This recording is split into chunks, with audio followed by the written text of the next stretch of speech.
Hello friends, welcome back to Cramps and Chaos. Before we move on with today's chapter, I have a disclaimer for you. This podcast is for information purposes only, and it's not intended to replace professional medical advice, diagnosis, or treatment. Cramps and Chaos is a platform where people affected by endometriosis can share their stories. These views and experiences are personal and may not reflect those of all individuals living with endometriosis. There aren't any right or wrong answers, everyone's journey is different. Hey friends, welcome back to Cramps and Chaos. This is episode 5, part 2 of Conversation with Ray. Today we're continuing the chat about my diagnosis journey, the years of gaslighting I went through before finally being diagnosed with endometriosis. We're also diving into fertility and reproductive rights and how endo can affect sex and relationships. If you haven't listened to part 1 yet, I definitely recommend checking it out. We talked about what endometriosis actually is and what healthy periods should look like. Some of my past work experiences where I didn't feel safe or comfortable speaking up about my pain, and the challenges of self-advocacy, especially after years of misdiagnosis and silence. We also touched on the normalization of female pain and the stigma around chronic illness. Quick reminder, we're not doctors. Everything we talk about here comes from a personal patient perspective. If you want to connect more, we have a Discord channel called Cramps and Chaos, and if you can, follow along on Instagram and TikTok for updates and extra content. And one last thing, we now have a Buy Me a Coffee page, so if you'd like to support the podcast, that's a lovely way to help keep it all going. As always, thank you so much for being here. Enjoy. Yeah. So you are recommending that people women in general should have like a diagnosis, like a checkup about it. Yeah. And also at least like suspect like maybe I have it. Maybe I have it. And the crazy thing is that I never heard that term from any of my doctors. Like I went to I'm not kidding. So like how did it get diagnosed? Only at the end when the doctor diagnosed. I had to tell my doctor I think I have endometriosis. Yeah. I was 29, so I went a long time. You already did all the Google research. You know, I watched a series. Called Conversation with Friends. Okay. That is based on a book that I read, and I couldn't remember that one of the main character had endometriosis. Mm-hmm. And when I remember also at that time that's when I got worse. So that's like a fictional series, or is it's a fictional, yeah. Just like one character had it in the series, or they're playing it? No, they play a character that has endometriosis. Okay. But they're making fun of it, or they're playing a series? No, it's serious. Yeah, it's serious. You know, I don't think before then I saw endometriosis portrayed on TV. Like I don't think I've ever, seen anything like that. But in that show, it was like a proper portraying. It was good. Like at least I would have to watch it again and maybe it didn't age well. Maybe it didn't age exactly. But at the time, I remember watching it, and I think I was with Andy, and I was like, "Oh my god, that looks like me." Yeah. And and at the end of the series, when she gets diagnosed, I was like, oh my god, it's a thing, it's a disease. Yeah. For like the majority of the series, she's sick, but she doesn't have endometriosis. And I remember being happy and being like, oh my god, someone that looks like someone that goes through what I go through on TV. Yeah. And at the end, when she's diagnosed, I was like, oh my shit, like doesn't mean that's like that's not normal. Mm-hmm. And then that's when I heard it the first time. And then when I went online, I looked for symptoms. I saw myself in it immediately, like the intestinal pain, the nausea, the fainting, the dizziness. The one of the symptoms is really bad period pain, but I also had like unrelated, like at the time I didn't know that my intestinal problems were related to my endometriosis. And I mentioned to my doctor obviously without saying that I saw that in a series, which would have been, I would have been. It's already bad enough when It's you say, already bad enough. I did all the research on Google. Yeah, and I mean, doctors in general, when you tell them something that you have, they just don't like this. They don't like that.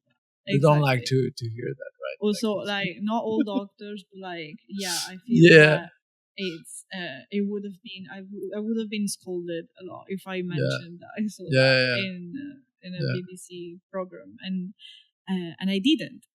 I just mentioned to her, I was like, could it be that? And she said, I don't think so, because I have a lot more patients that are a lot sicker than you are.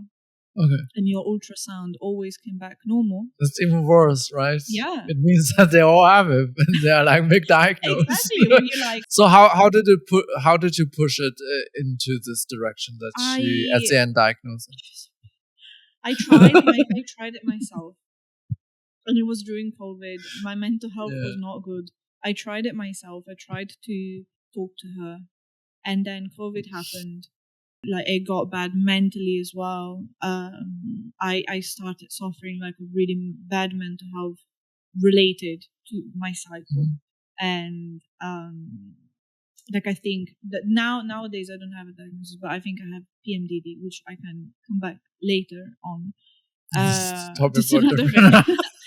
But I got my mom to call my gynecology, because at the time I was this whole situation that I kept going back and say, I'm sick, there's something wrong, and I kept being told, oh, you're a hypochondriac, you're very nervous, because I am a very nervous person. Like, I would go at my doctor's appointment and cry, or like be very, very on the edge, and that was misread as me dreaming things about myself. When I said that I was in pain, I actually was in pain. Yeah. And the stress, it's like a misinterpretation, because they're more like you are like a very sensitive person, like a very anxious or very nervous, anxious. Or you're probably in pain because you're anxious, instead of being read the opposite way. I was in pain and therefore anxious to go to a doctor. Okay. And when I you saw go there all the time, they're like, why are you coming again? Not even, like, I was I think, like, throughout the years I always did everything to be less of a problem as possible. Yeah, like, because you feel bad about it, right? You feel ashamed about it, because like it's like exactly. There's a lot of shame. It's no one likes to go to the doctor, say, I'm in pain, there's something wrong with me, and being kind of like treated like a little child and being told, no, it's you're anxious. Eat a bonbon with eat like a lollipop. Painkiller in exactly. Like, because that was the thing, because like I would take a lot of pills. And they just subscribe to something because they're overwhelmed, or they don't know what to do, right? I don't know. I guess so. Just to solve, to do the job. The crazy thing is that there's actually things that can be done. Just because you have an ultrasound scan clear, which means that it doesn't show any signs of endometriosis, doesn't mean that you don't have it.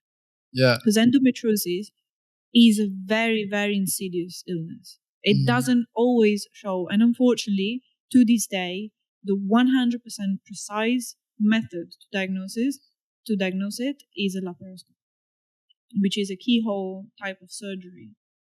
It's both diagnosis, and it can be used to remove some of the endometriosis and send it to lab for confirming the diagnosis.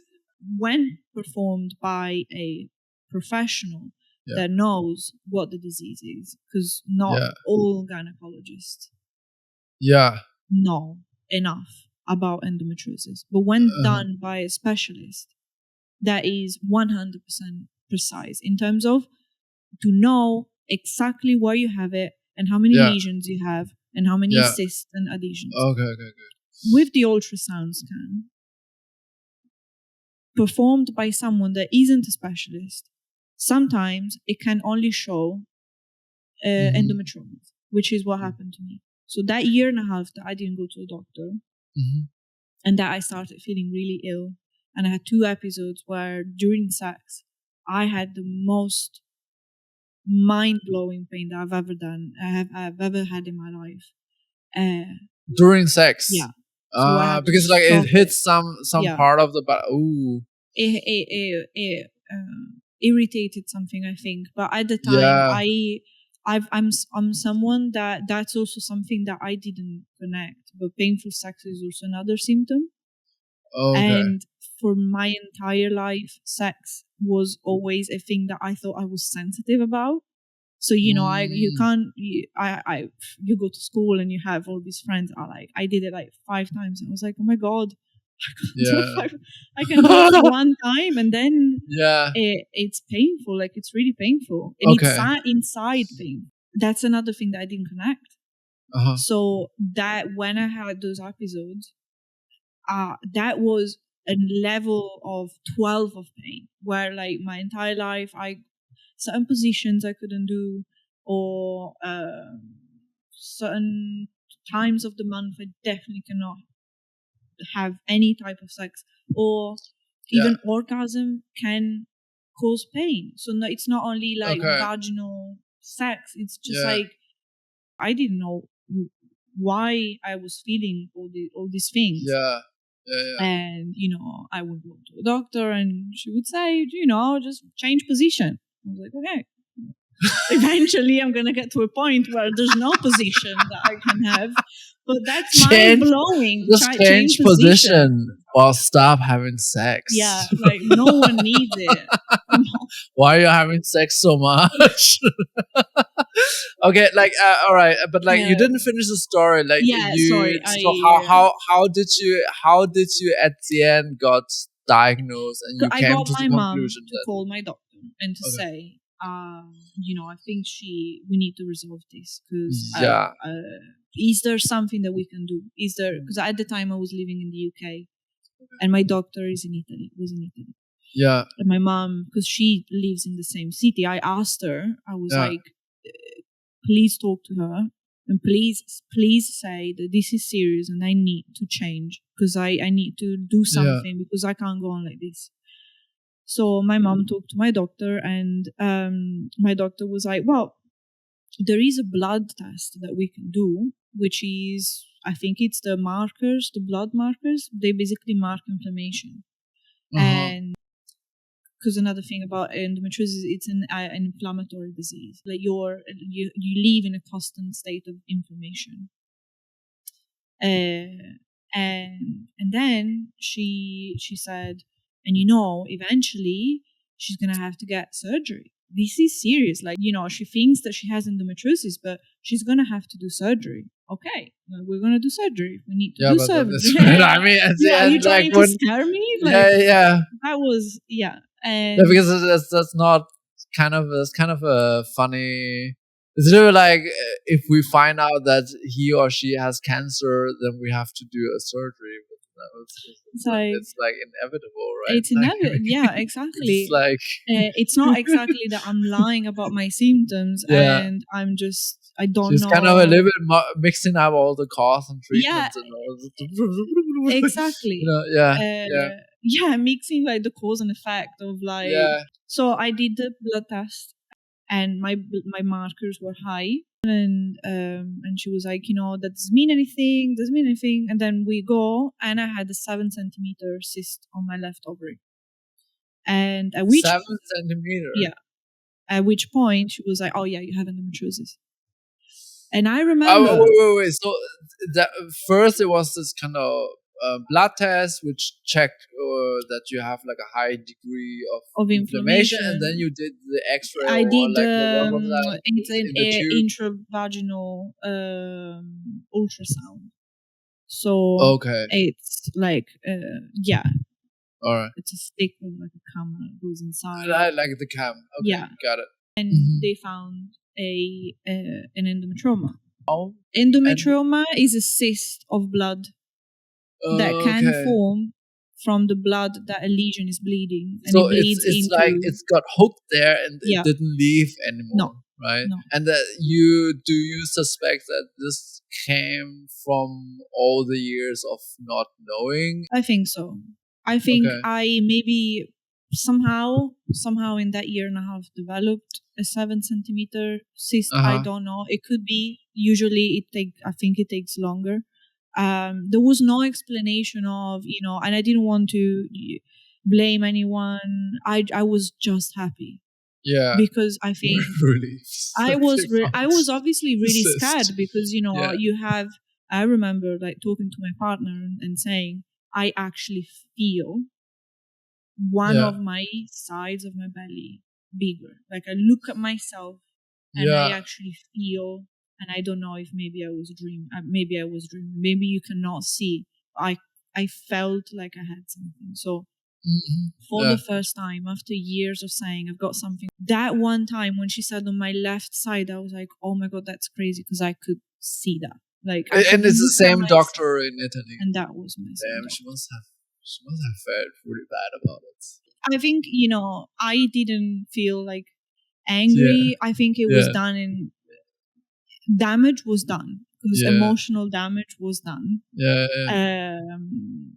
over like years of Mhm. gaslight Mhm. that I had not only from her, like in general, like Like a general, like, yeah.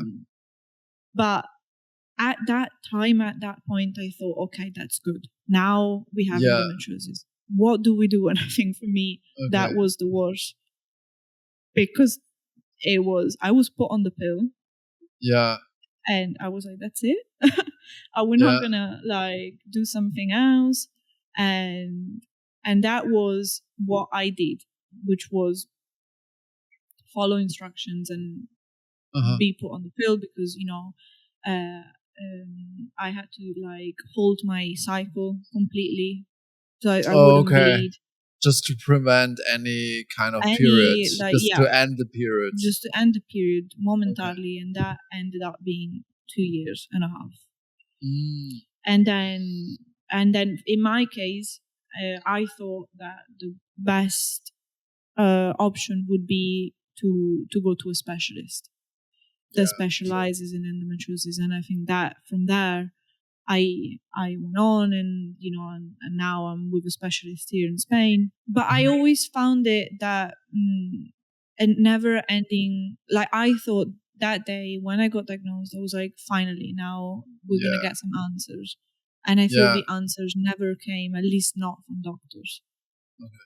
And when they came, it was always rushed.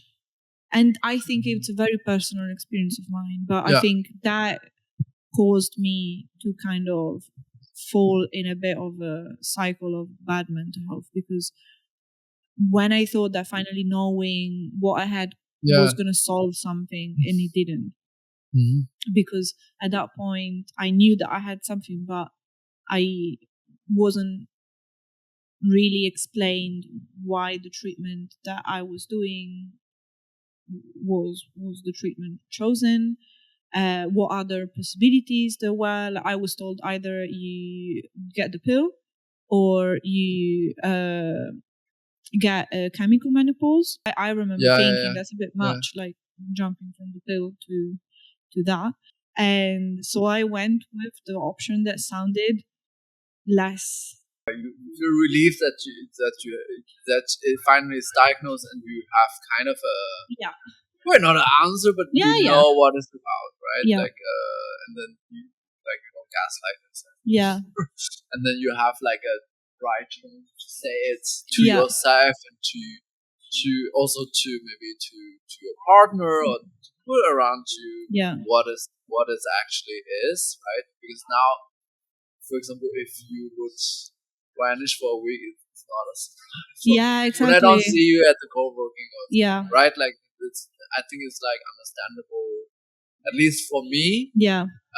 But like, well, I don't know whether you have like more information since it's just like 3 or 4 years ago. But do you think you have a better understanding for that, and it has like a kind of a, you have a better understanding for yourself, or you have like a better And therefore, when you have a better understanding for yourself, you kind of explain things better to Yeah, I think other so. people. Explain sounds like a you Uh, need to explain your disease, right? But like, yeah, like communicate, you like, communicate yeah, that yeah, yeah, better to other people, and yeah, then the other people kind of get it, yeah. you know.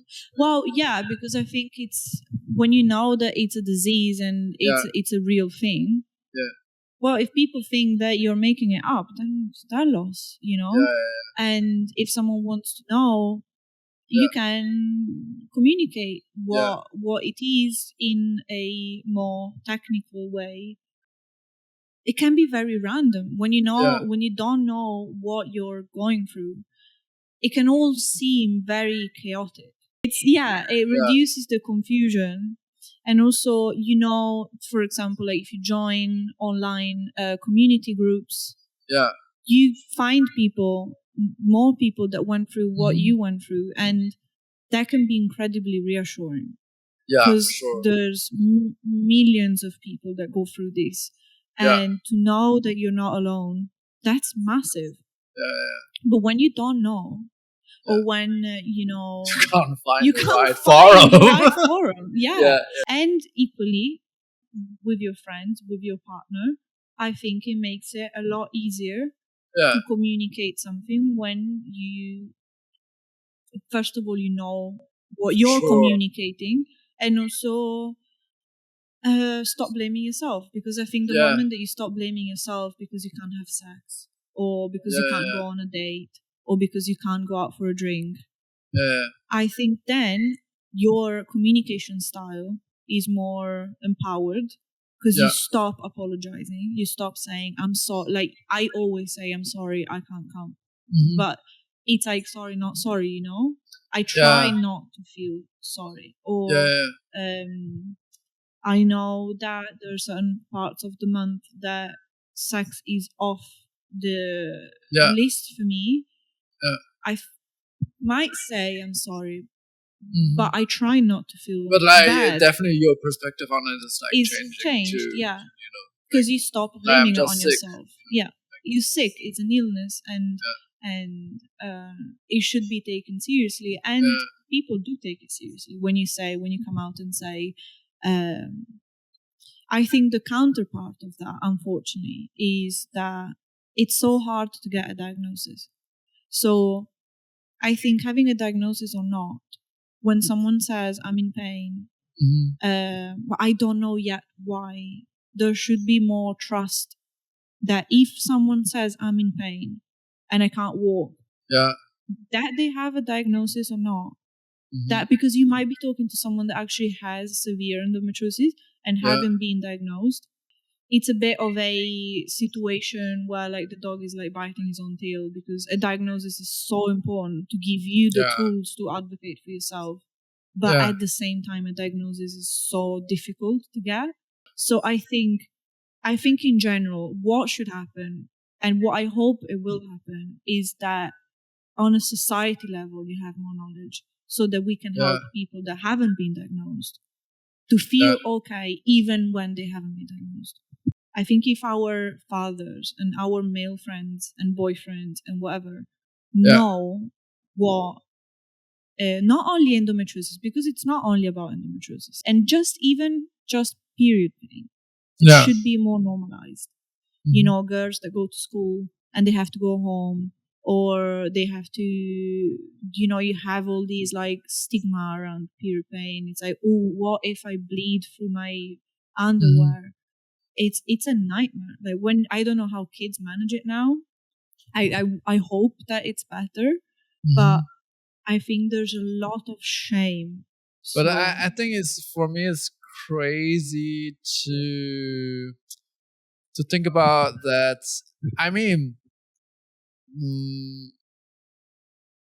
I mean, like because like the society is so male dominated yeah, in certain way. I understand, yeah, like that people would, and also is we're kind of in this kind of capitalistic society that people just want everyone to function on yeah, that yeah, day, right? yeah, To so then I mean somehow I get it. I'm not saying that I think it's a good thing. But then I was just like, yeah, because of this kind of causes, people just want to.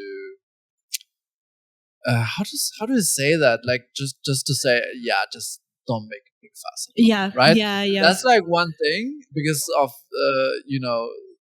of the society. But like when it's so terrible that it could cause infertility, Yeah. and still people don't talk because like infertility then is kind of a topic which is you know That it's very like dysfunctional yeah, already for the society yeah. itself because Oh yeah, like it's you so it's know something that is infertility is immediately a yeah I feel like uncomfortable, kind of don't want to talk uh-huh, about this uh-huh. now. Yeah, But what you said about like capitalistic society, about like functioning, yeah, it's so true because yeah, it's built on men.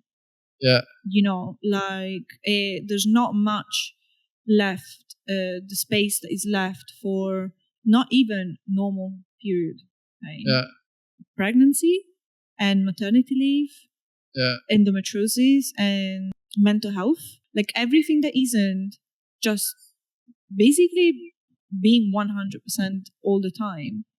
But I think there's definitely a pattern because it's kind of linked to the female body and female diseases that it's the people uh, is stigmatized. People don't talk about it. But like I think in the society over the last decades is also changing a Yeah. lot because like when I have the example that my female friends were talking about their pregnancy and how they pushed out the baby, which is a very painful and for some people and I think before people are like labeling as a beautiful process and now people also talk about it can be beautiful but for some people it's also like really disgusting and it's very painful and if it works well some female friends told me it's also really beautiful because Yeah. it comes with the flow Yeah. and Yeah. like you have like when you feel it you have it under control but then like but back to the story. What I wanted to say was like we were talking about this kind of things and how was for her to give birth. And then I was telling my mom about it, and then she was just like, "What you know about it? Isn't it such a thing to what like she's really telling you about it?" But and for me, like I didn't get it because like she's definitely coming from a different Generation. generation, Yeah. also from a different culture. Because like at that time in China, it was separated. Like you as a woman, you have to give birth, By and the yourself. man doesn't see it. He is not with you. But now it's also like now it's different. Like the husband is also there. I would say it's changing. It's I think it's changing a lot. But like for her, it was just such a surprise that I would know about it. And for me, I was just like, oh, why not? So like you can already see that the taboo in certain era is it's all. I mean, yeah, it's evolving and it's changing, but it's definitely something which is linked to the female body, Yeah. which are kind of stigmatized, right? I think so. Even giving birth, which is exists since Yeah. the human existence, Yeah. is such a thing that people Don't really. don't know in Yeah. every culture because like obviously when it's like separated in China and the guy is not supposed to see it then it's not just Christian right like Yeah. so I think There's also this expectation that as a woman your prime desire in life is to be pregnant and have a baby. yeah And I think if you want to, that's amazing. It's a great thing to do. yeah But equally, I think we should normalize the fact that it's okay not to want to have a baby because you don't want to go through that. Because that amazing experience is also very painful. I think it can be very fulfilling.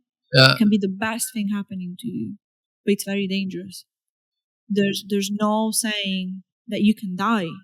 Uh, And I think it's completely fine if you don't want to go through that, if you yeah. don't want to risk, and Yeah. you want to, like, that's something that I've been battling my whole life. Like, do I want Mhm. kids? Do I want? Mhm. And I think it's okay to think, Yeah. to be doubtful. Mhm. I remember, like, when I was diagnosed, the first thing that was said to me was like, "Oh, endometriosis and fertility don't get along." Mhm. Yeah. And I asked, like, what does it mean that I'm not gonna have babies? And she was like, yeah, like, I don't know, like, I'm just saying they don't get along, you could be infertile, Mhm. with no grounds, and I know, like, now after years and more research that I did, I know there's a chance of, but that was such a deep thing to be told after Mhm. a diagnosis that for me meant potentially getting a handle on my life, and Mhm. instead, with no question, being told something about my fertility that I didn't ask, you know? Mhm. Like, I Yeah. wish that I asked, oh, what about my fertility, when I wanted to know, when I was ready to know. But at the Yeah. time, I didn't. I have to be honest, I didn't care. All I cared was my health. And all I Uh-huh. cared was that cyst that I had, what are we going to But do? what do you mean? You didn't like how she said it? He or she but like you don't like how the doctor said it, that there could be a risk of like infertility. I think I didn't like that. That was the first thing that she said.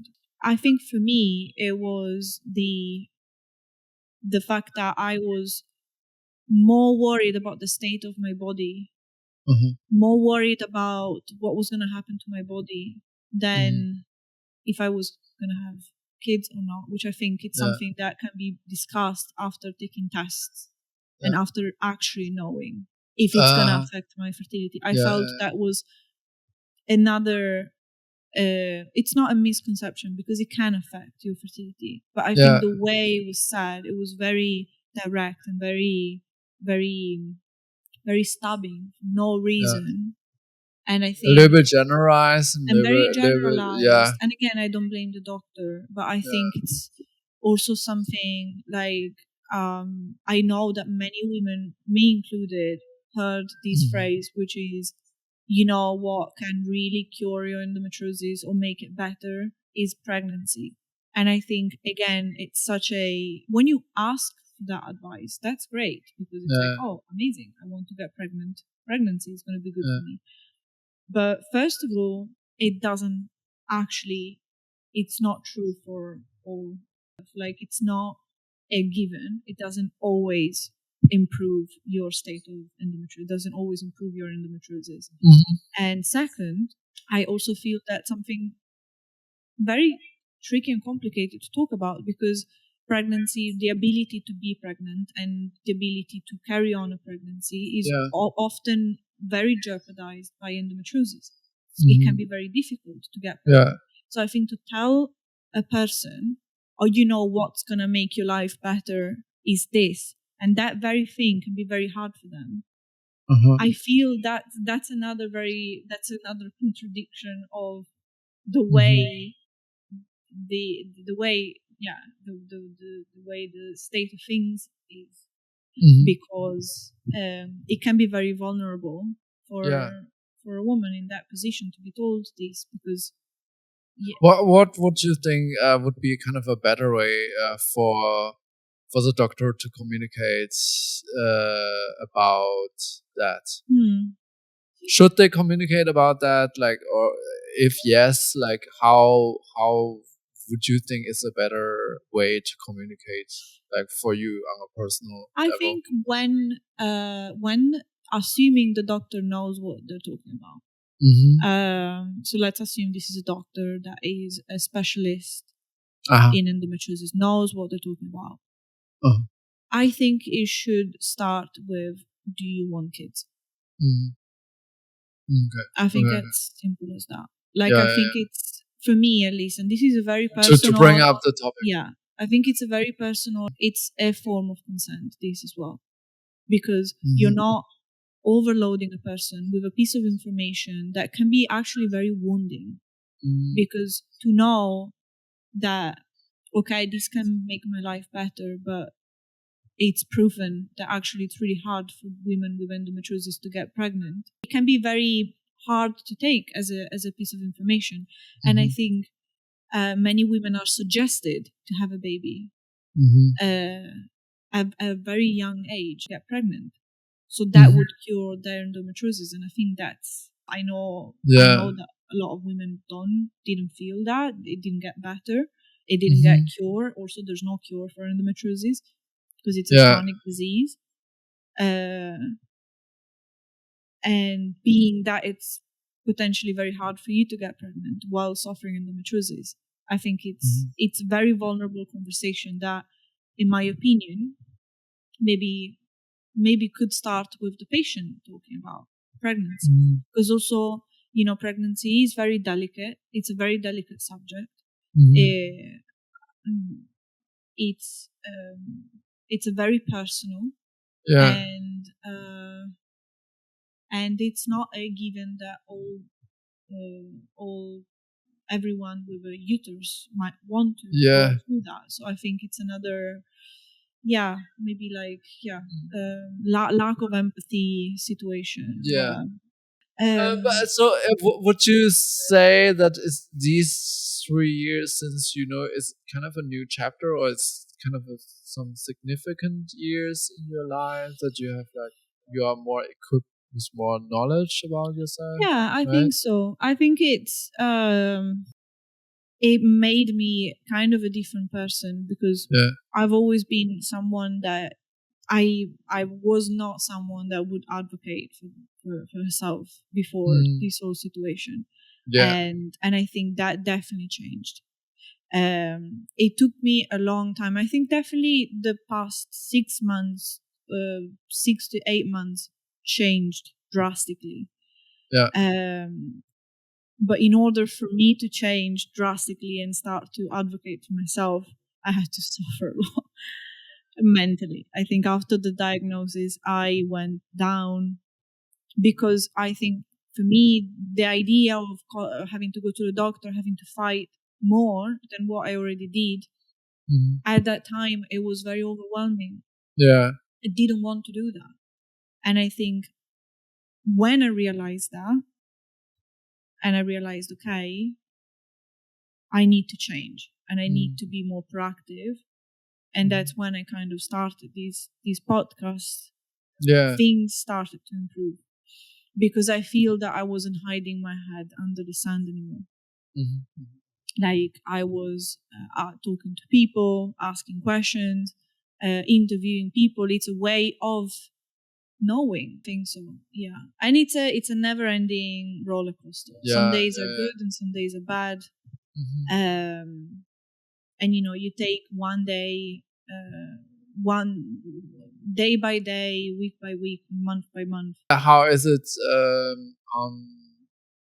what kind of effect has it on your partner, or because like I can imagine that, I don't know, because like everyone is different, but I can imagine it can be a little bit hard for me if I have a partner and like he or she doesn't know, or like it's kind of not labeled as a thing, but then the person is not feeling well, right? Like is there also like kind of a relief for a person who are close to you, that they finally know, okay, it is that, like how is it for them?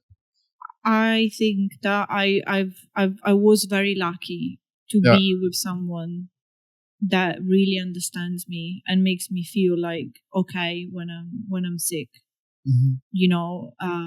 I felt not okay being sick, made be feeling like that by a lot of people, but never by my partner. And I think having a diagnosis just meant that we were more on the same page than we were before. Also, that you're feeling like you're not alone. I think that's a big thing. Feeling that you have someone that does helps you around the house, Mhm.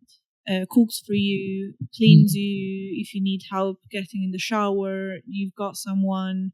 If you need drugs or anything, Mhm. really.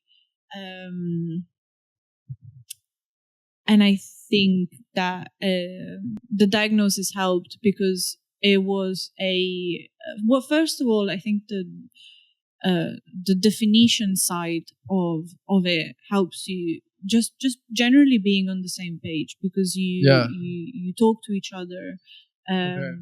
and on a more technical level it helps. Mhm. um I think for me, the biggest thing, post and pre-diagnosis that changed, were fertility talk and sex, because I think before I really struggled with not being able to have sex sometimes, Mhm. Yeah. and I was never made to feel it was not okay. Like, Yeah. I think there was always like a high degree of understanding, but I think after it was even more like, Mhm. I don't know, I felt even more confident, and Yeah, for sure. yeah, Because I think we always need kind of explanation yeah, for certain I think so. causes, I think right? so. What's happening? Because like I think without the explanation, you just don't know what was like Yeah, happening, and exactly. you're kind of you don't have a clue. And when you don't have a clue, then it's kind of It's yeah, very, like you said earlier, like the psychosomatic. Like, I think sex can be very much like that, yeah, And I think for a long time I thought maybe it's my head that when you feel pain, um, it's also, sex is not something that, like, now I feel I talk about it. I think in general, it's not to take for granted that you can have a conversation with anyone. It's also something that is very stigmatized. Mhm. And I think when I was younger, pain during sex is something that I always feared to come from my head. I thought that I was Yeah, doing that to me. And I think when I found out that no, it's actually part of my condition, yeah, that was really like, that was actually yeah, of like a course. stone being lifted off my chest, because Yeah, yeah. you find the craziest. Because before, like you probably I'm just guessing, right? Just like it's something wrong with your mind, because like because this also kind of maybe like you're like you're not normal, Yeah, you're exactly. expired. You have, yeah, or maybe you're like, maybe that's gonna be my life for the rest of my life, Yeah, yeah, or maybe I'm not actually that much. Maybe everyone else is in pain and they just do it. Like, when yeah, you're a kid, yeah, yeah, you yeah. don't think that your situation is particularly special. You think that everyone goes through what you go through, Mhm. and communicating pain during sex, it's not something that it's easy. I think it's another thing that if we start from like the way that society is built to talk Mhm. about painful sex, it can help you validating yourself Mhm. from yourself, from the society that we live in, and Yeah. not having to fight for that validation. Thanks so much for listening to this episode of Cramps and Chaos. Don't forget to like, share, and follow the podcast. It really helps us grow and reach more people. And of course, come and hang out with us on Discord to continue the conversation. The links is in the comments. Until next time, take care and see you soon. Bye!